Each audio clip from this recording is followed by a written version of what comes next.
ہمارے ذہنوں میں جو معیارات بیٹھے ہوئے ہیں وہ کیا ہے؟ کامیابی پیسے سے ہے، کامیابی جائیداد سے ہے، کامیابی کاروبار سے ہے، کامیابی شہرت سے ہے، کامیابی اقتدار سے ہے. یہ معیارات ہیں. جو جتنا دولت مند اتنا کامیاب، جو جتنا مشہور اتنا کامیاب، جو جتنا پاپولر اتنا کامیاب، جو حکومت پر پہنچ گیا کامیاب، جس نے بڑا کاروبار جما لیا کامیاب، جس نے بہت جائیداد بنا لی کامیاب. یہی ہے اصل میں ساری بس کی گانٹھ.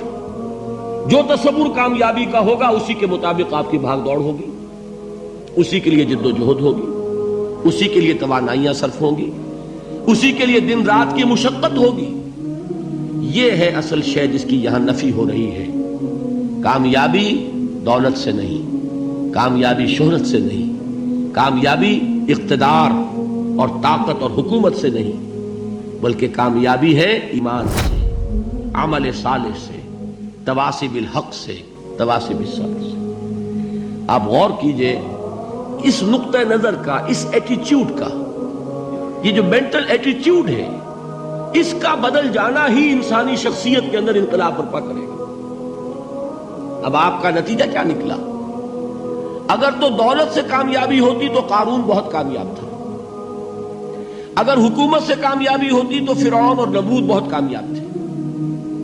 کامیابی ان سے نہیں ہے. کامیابی انسان دولت میں قارون کی دولت تک پہنچ جائے اور دنیا میں دبدبہ اور اقتدار اور سلطنت اور حکومت کے اعتبار سے وہ نمرود اور فرعون کا مقام حاصل کر لے، وہ ناکام ہے، خائب ہے، خاسر ہے، برباد ہے. اور ابو ذر غفاری کامیاب ہے، چاہے ان کے پاس کچھ نہیں تھا، جھونپڑی تک نہیں تھی، کوئی گھر نہیں تھا. حضور نے فرمایا ہے اللہ کے کچھ بندے ایسے ہوتے ہیں جو کسی محفل میں جانا چاہیں تو انہیں اجازت نہ ملے، جو کہیں اگر رشتہ کرنا چاہیں کوئی ان سے رشتہ کرنے کو تیار نہ، کہیں کوئی سفارش کرنا چاہے تو ان کی کوئی بات ہی نہ سنے.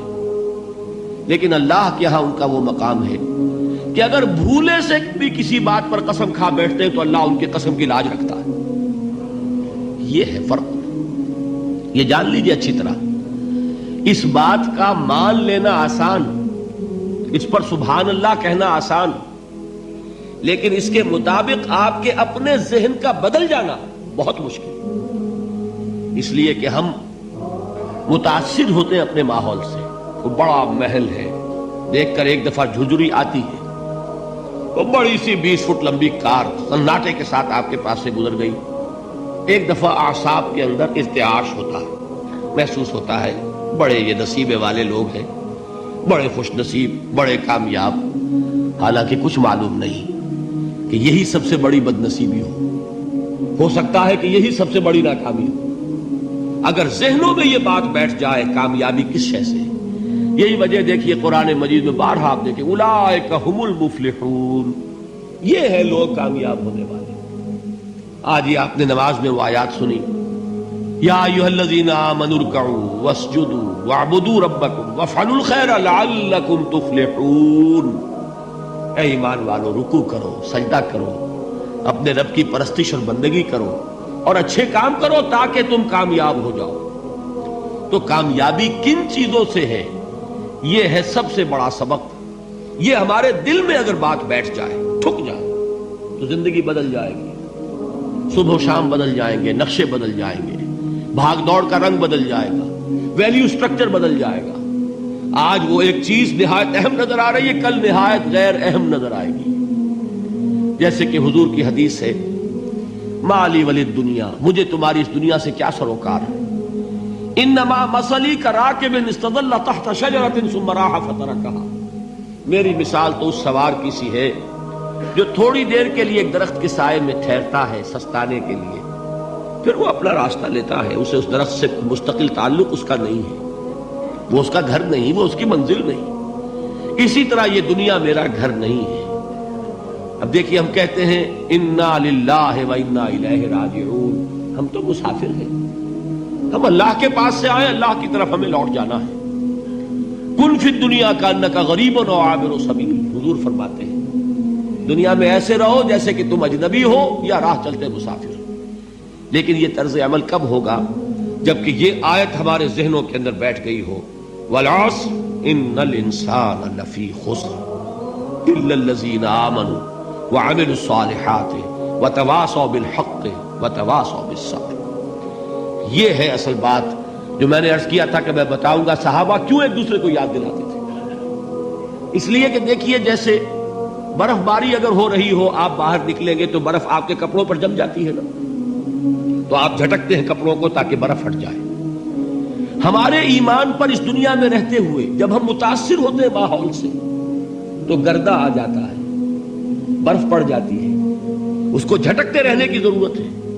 اور وہ جھٹکنے کی بہترین اور مؤثر ترین شکل یہی ہے کہ یاد رکھو کامیابی ان چیزوں سے نہیں ہے۔ چمک دمک جو ہے دنیا کی، یہ ساری چمک دمک جو تمہیں رجھا رہی ہے، جو تمہیں اپنے اندر گم کیے ہوئے، یہ لفظ گم پر اقبال کا وہ شعر یاد آ گیا کہ کافر کی یہ پہچان کے آفاق میں گم ہے، اور مومن کی یہ پہچان کے گم اس میں ہے آفاق۔ تم گم نہ ہو کر رہ جاؤ، اس میں مبہوت نہ ہو کر رہ جاؤ، مرعوب نہ ہو کر رہ جاؤ، دنیا ہی کی محبت تمہارے اوپر ڈیرے نہ ڈال دے، تمہارے دلوں کے اوپر مسلط نہ ہو جائے۔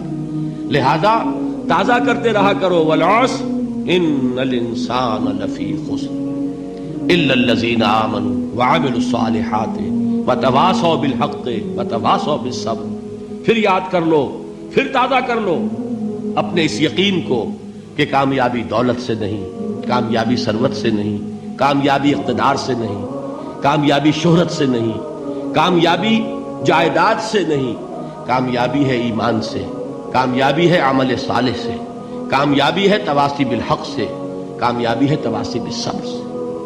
یہ چار چیزیں ہیں کہ جو کامیابی کے لوازم